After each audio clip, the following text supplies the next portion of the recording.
What if I told you a man was forced to photograph his own sister's execution, and the Nazi regime made him develop the prints himself?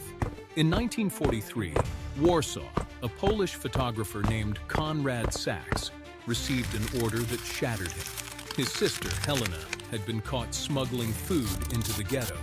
The Nazis didn't just execute her, they made it a spectacle, and they demanded Konrad document it. He stood behind the camera with a gun at his back.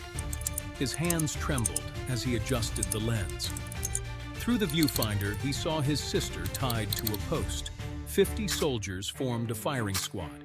An SS officer smiled at him, nodded. This was deliberate. This was psychological warfare. Konrad took the photographs, 15 shots, each one sharper than the last because his training took over. His mind fractured into two pieces, the technician and the brother watching his sister die. The dark room became his tomb, developing those prints in red light, watching her image emerge from the chemical bath, frame by frame, her final expression crystallizing in silver and paper. The Nazis forced him to print extras, copies for files, copies for officers' collections, souvenirs of cruelty.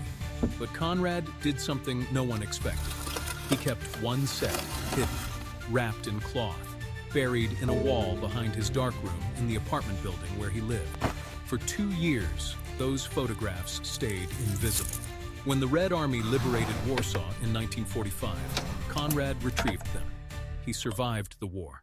He never showed anyone those images, not the Allies, not historians, not even his wife. In 1982, a journalist discovered Konrad alive in a small village in West Germany. She convinced him to finally speak. He brought out the photographs.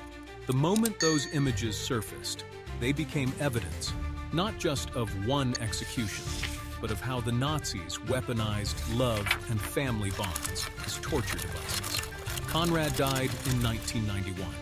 The photographs now live in the Yad Vashem Holocaust Memorial. They're rarely displayed because they're too devastating, too intimate, too real. Here's the twist nobody talks about. Helena's execution was never officially documented by the Nazis. Without Konrad's hidden photographs, she would have been erased completely. One more name without a face, one more death without proof. His act of remembrance, forced into horror, became an act of resistance. Does knowing this change how you see memory and survival? Share your thoughts.